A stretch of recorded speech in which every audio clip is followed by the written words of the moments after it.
On YouTube, there is this board game reviewer, this madman who goes by the alias of Cardboard Hunter. Not only has he challenged myself, but he has challenged a whole slew of board game content creators, such as Chits Cardboard, Board and Savior, Bad at Board Games, One Board Family, Game Brigade, Tantrum House, Economic Board Games, and Gaming Rules, to call their collection down to one Kallax Cube. And find their links in the comments down below. Well, I personally don't have a Kallax, so I had to get a little creative and simulate a Kallax Cube, which is roughly a 13 by 13 on my non-Kallax shelves. But the challenge is to come up with a collection that you could fit in just one of those cubes. And this ended up being way more difficult than I thought because it's not a lot of space to fit games into. I took on his challenge and this is what I came up with. For this challenge, I did heavily consider just putting my favorite game of all time into the simulated Kallax slot. However, I realized that would not make for a very interesting or entertaining video. So back to the drawing board. Harley Quinn would like you to click that subscribe button. So I would like to start off, I did have a couple honorable mentions that probably should have been in my cubicle, but I just kind of felt like there were some more important games to fit in there, and they were larger titles such as Millefiori and Revive and Barcelona, which are fantastic heavier games. Well, except for Millefiori. Millefiori is pretty light, but Revive and Barcelona, fantastic games. And Underwater Cities, I really thought about putting one of those in there so I would have a heavy game, but I thought with those heavy games, I could always play maybe a friend's copy of them. So this challenge was actually a lot more difficult than I thought it would be, narrowing down games to fit in just one cube. And I did it, and I'm already questioning whether it was a good idea or not. If you're familiar with the channel, you probably know I really enjoy a good card game. So there are quite a few card games in there, and it just made sense to like cram a bunch of small boxes into the area. However, I didn't really maximize the space, and I don't have any games hidden behind other games because I feel like that was kind of unfair. And I also considered taking out games and putting them inside other games, which is what I do when I travel, but I felt like that was also cheating too. But this is what I came up with, and these are the games. My first game is a light card game called Illusion. This was one that really surprised me. I only picked it up because it was like a deal of the day or something for just a couple dollars, and it turns out it's actually a lot of fun. So there's these cards that have colors on them. They have, I believe it's 3 different colors. Or 4. Yellow, red, green, blue. So on your turn, you'll draw a card and you'll add it to a row of cards, or maybe you'll be starting a row of cards. And those cards will need to be placed in order of least to most of a color, say least to most red. And you will add your card anywhere into that row. And then it becomes the next person's turn. And they can either draw a card and add that card in the row where they think it belongs as far as the amount of red in it from least to most, 10%, 20%, 5%, whatever percent of red. Or the other option is they can challenge. And if the previous player put the card in the wrong position, or if just there's any cards in the wrong position, being ascending or descending amounts of the color in question, then they win. They win a point basically, and you just play to a certain number of points. It's really easy, but the talk around the table becomes quite interesting because players, like, somebody will put a card in the middle of some other cards and the table will just grow and be like, there's no way that card has more blue than that one. You're an idiot. And then somebody will challenge them and they'll flip it over and, well, maybe or maybe not. Maybe that person wasn't an idiot and they were correct. And then everybody's like, oh, I can't believe it. But it's a lot of fun. Definitely check this one out. That's Illusion. The next game on my list is another little card game. That is Oh My Goods. Oh My Goods is kind of a bizarre mixture of push your luck and engine building. And this is one of the first games outside of San Juan that I recall that the cards themselves are also act as a currency. And there's actually a lot of strategy and gameplay in this little deck designed by Alexander Pfister. But it's really cool because there's kind of like a push your luck mechanism to it, and you'll be placing workers at different buildings and hoping that you get the materials that you need, that they come up for that day for them to work. And you can decide if you want your worker to be a lazy worker, not quite guaranteeing that you will get what you need, but making it more likely that they do succeed in their task, or you can have them like work hard, but it requires more resources and stuff, and it's less likely that they will get to work in the building that you put them in. But that's a really good one that has a lot of gameplay, and it has a pretty tiny box. I will say, however, though, that the game is, I don't want to call it a table hog, but it takes up a lot more space than you think it would. That is Oh My Goods. And I believe they came out with like a board game version of it too, like a Noodle or something like that. Leave a comment down below if you played it and if it's any good or not. Back in the day, back in my party days, we actually used to get together and play a good amount of euchre. I have since become less of a fan of playing euchre, but I will say I do love trick-taking games, and Skull King by Grandpa Back Games is one heck of a trick-taking game. It is a lot of fun. It is very euchre-esque, except you are on your own team, and it plays up to 8 players. So there's not many games that you can play with up to 8 players and play them well. Prior to the round, players will vote how many tricks they think they can take. And if you get that right, you gain 10 points per trick that you took. However, if you are wrong and you don't get exactly the number of tricks, so say I bid 3 tricks and I took 4 tricks, so you would think that's a good thing, but no, it's actually not. I will actually be penalized and lose points. I believe it's 5 points for every trick that you're off. So it's an interesting mixture of players intentionally losing tricks at times. And one of my favorite parts of the game is the way that you do bid. Everyone bids simultaneously, and everyone will put their fist in the middle of the table and go, yo, ho, ho, and then you throw out the number of fingers to show what you are bidding. Great little trick-taking game. Skull King, definitely check this one out. And no surprise to anyone, the next one is also a small card game. That here is Llama, the card game.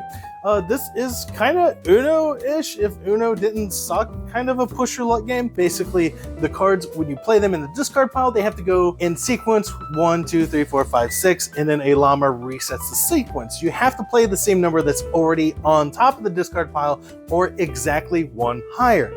However, you can decide to back out of the round, and then you'll just score the points that are left in your hand. You only score 1 of each number card. So say you had 3 threes, that's only 3 points, it's not 9 points. And when I believe the threshold is like 40 points or something like that, once a player exceeds that at the end of a round, the game is over and the player with the lowest points is the winner. But this is a fun, quick little game that you can really bully just about anyone into playing with you, because not only does it kind of look like Uno, because the cards are just bright numbers, but it's much better than Uno, and it is actually a lot of fun. And I've played this game more times than I care to admit. That is a llama card game. My next game is actually a board game proper, and that would be Parks. Keymaster makes some fantastic games, and their production level on these games is just really, really top notch. And Parks is no exception. I actually have one of the expansions stuffed in here.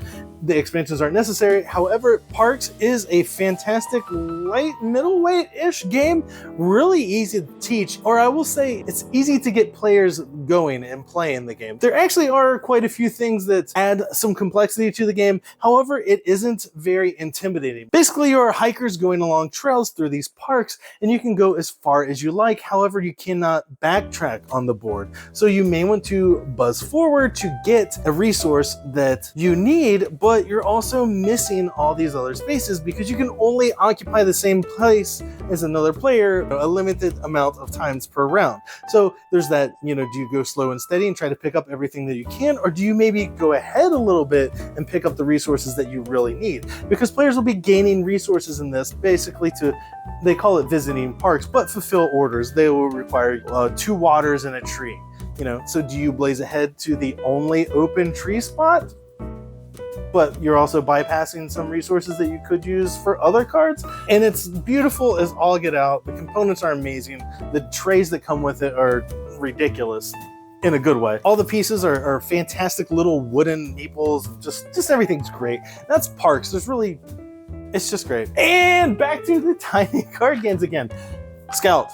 Scout is I think they call it like a ladder building game, but it's a hand shedding game. You want to get rid of the cards in your hand largely. Scout has an interesting rule in it. I believe it was borrowed from Uwe Rosenberg Bonanza. In this game, when you receive your hand of cards, you are not allowed to shuffle them. However, you can flip those cards over and use them the other way. I know that sounds weird, but each card basically can be used as 2 numbers, like say a 1 or a 9, depending on the orientation in which you have the card in your hand. So when you first receive your hand of cards, you can flip them, upside down, and it will give you a different option. So there is a little bit of luck mitigation there, but there is a good amount of luck in the game too. But there's also a lot of strategy. So in Scout, if one player plays, say 2 twos, the next player either has to play more cards in a run or matches, or they have to exceed the numbers that are on that show. When you play cards, they call that a show.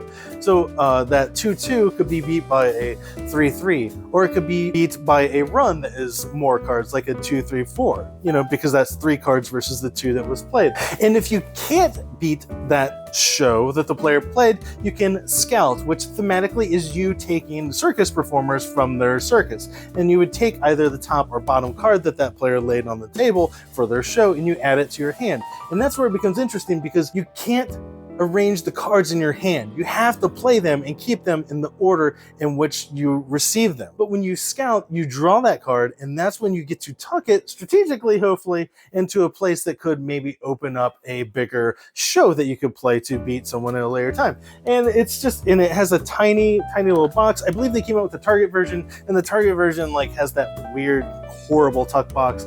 Definitely worth getting the OG here, the one by ONE Games. I don't know if the other one's by ONE Games, but this one has little tokens inside of it for keeping score. Definitely scout, check it out. Oh, and on we go to even more card games. This is Jekyll vs. Hyde. As you can tell, this box has some mileage on it, and I have had to sleeve the cards because it's seen a lot of play. This is an amazing 2-player trick-taking game. It is a very, very interesting one. Well, for one, Vincent Dutray art is totally dope on it. Unfortunately, you will probably overlook the art because you're just concentrated on the numbers in the game. So you either play as Jekyll or Hyde. So if you play as Jekyll, you want the ending results of the 10 tricks that you'll play per round. Make them be even. You want to win 5 ideally and lose 5 ideally. And Hyde, he wants it to be complete chaos. Hyde either wants to try to win all of them or lose all of them. And sometimes when you're playing as Dr. Hyde, your strategy will completely flip mid-game. What's interesting about this, there's so many little interesting things about this game. The difference between those is the score that Hyde gets. And basically Hyde is trying to get, I think it's 10 points essentially by the end of the game. We're trying to move this marker across the board. So if Jekyll takes 4 tricks and Hyde takes 6, then the difference between those is 2, so that marker advances 2 spots, and you play 3 rounds, and if Hyde gets that marker all the way to the end, Hyde wins. If not, Jekyll wins. There's kind of 4 suits, there's 3 colors, and then one that's wild, essentially. But what happens is players will play a card, say I lay a green card down, the other player has to follow or play a wild card. But when you play that card down, there are markers that you add to the board that tell what the order the cards came out. And the later in the game that the cards come out, the stronger they are. So if I play a green card, then you put the green token on the board, then the other player, say the other player doesn't have a green card, they play a red. So then you add a red token to the board. So now red is stronger than green because it came out later. It's really interesting. It's a fairly easy teach once you play a game. The game only lasts like 10 minutes. So you can teach someone, you can just school them on the game real quick, and then they'll be like, oh, I get it now. Let's play again. Jekyll vs. Hyde, one of the best 2-player card games out there. Check that one out. And we keep on rolling to, I guess it's kind of a card game, Consolidate. This is one of the meanest and funnest 6-player games I've played. It's an area control game, but there's a lot of trash talk and a lot of bluffing. Basically, you have cards that are strength that you add to your army, so you'll be fighting over one region, and players will play those cards, and then you can stop and back out at any time, and the player with the highest amount of strength there wins it.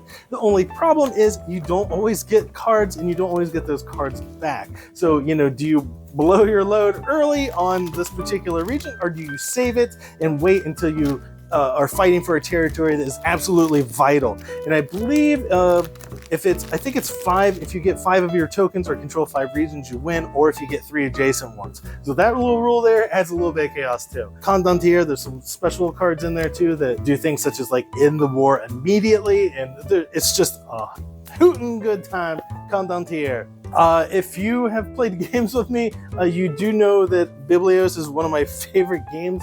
It is just a fantastic card game. The theme is not exciting whatsoever. I'm not even going to pretend like it's exciting. But basically, you're collecting books. The books, though, at the end of the game will be worth different points depending on how these dice are manipulated. You don't roll the dice, but you play cards. Like, if whoever has the most blue cards at the end of the game, the blue dice might be at 4, so they are worth 4 points if you have the most blue dice. However, you can play cards to manipulate those dice to spin them up or down. But the coolest thing about it is on your turn, you draw 3 cards. You draw the first card and you decide to either add it to your hand or to put it face up for all the other players to take, or you add it to the discard pile. But once you keep a card though, you don't get to keep, you can't change your mind later. So that's the crazy thing. So like you might draw a card and be like, don't know about that, and you discard it. Draw another card, you're like, I don't want anyone else to have this one, so I'm just going to keep this one myself. And then that third card, you haven't put one like out on the table for the other players to take,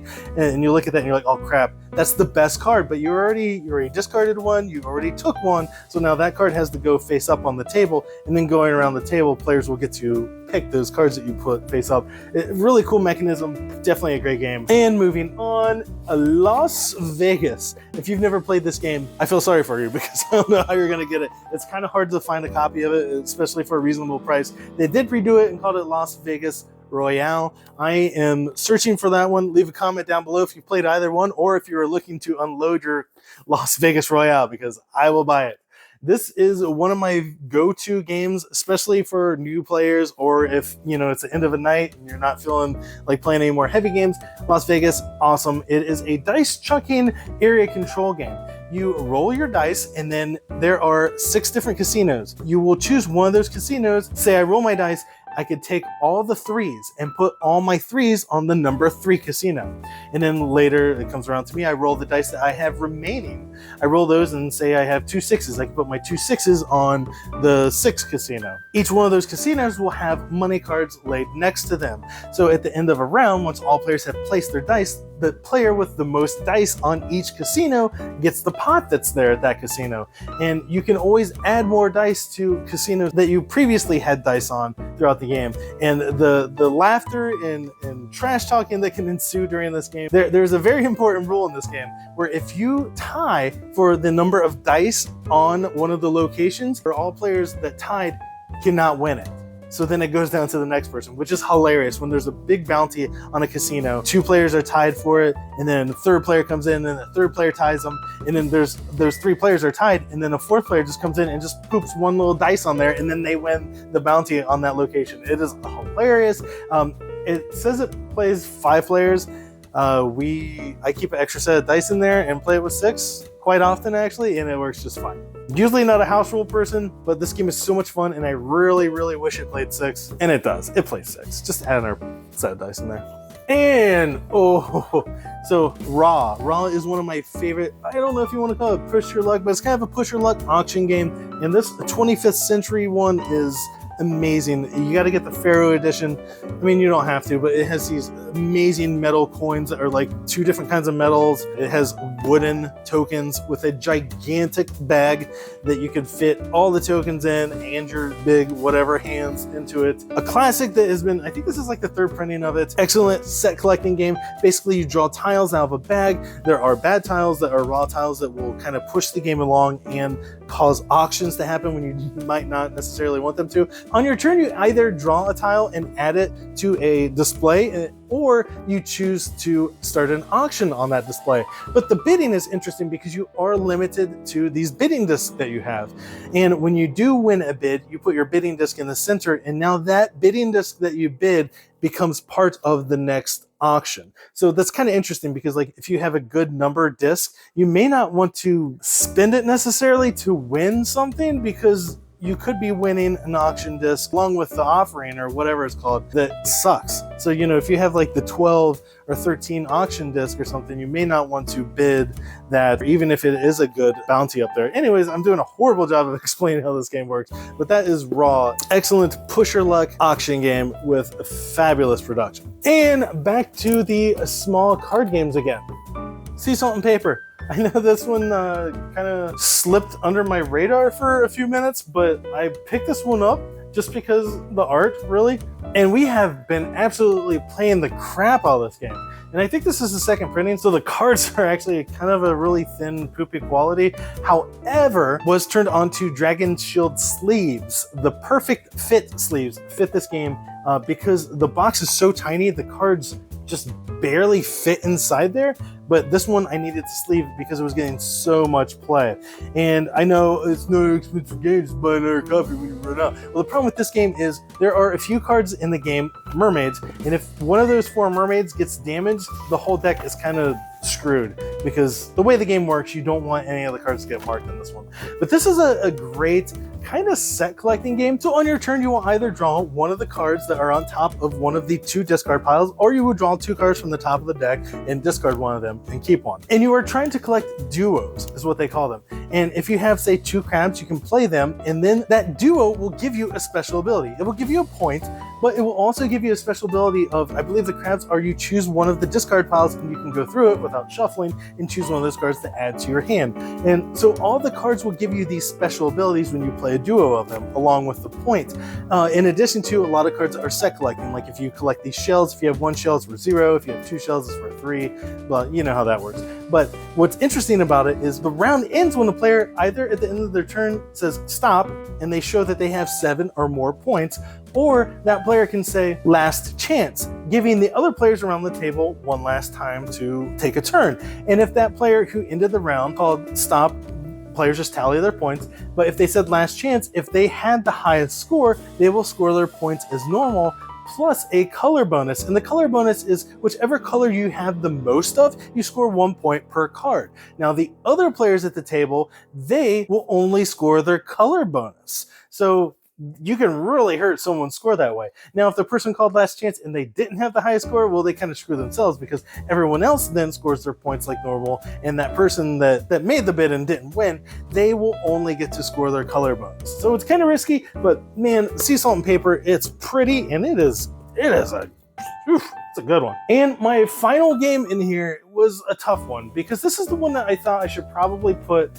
something heavier, like such as Revive or Barcelona, or, even Viticulture, love Viticulture, or any of the amazing games from Thunderworks Games, who has yet to release a bad game. But there is a place in my heart for this game. Oh man, I hope I can get this tape off without ruining it. Is Tobago. Is it the greatest game in the world? No, it is not the greatest game in the world. Is it pretty? I wouldn't really say so. What do I like about it? Then, it's very, very unique. And if you ever come to one of my game nights and you've never played Tobago, we're gonna play Tobago, because it is the strangest game I've ever played, because players are treasure hunters looking for a treasure that doesn't physically exist on the board.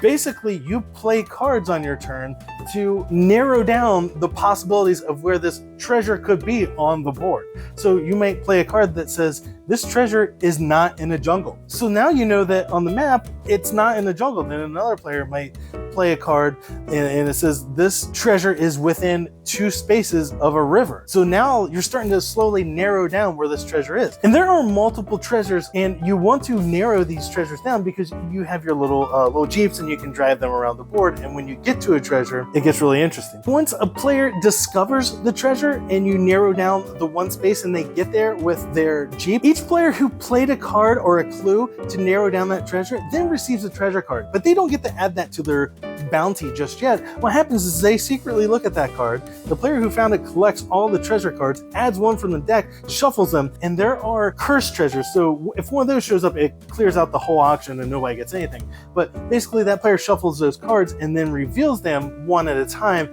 And then there's kind of like a pecking order, and players can decide if they want to take that card or pass it along to the next player. And it's kind of interesting because players have knowledge of what some of those cards are in that treasure. So, if somebody is jumping on a low card, they may have knowledge that maybe there's a cursed treasure in there. So, it's just a really interesting game. I can't think of any other games that are like it.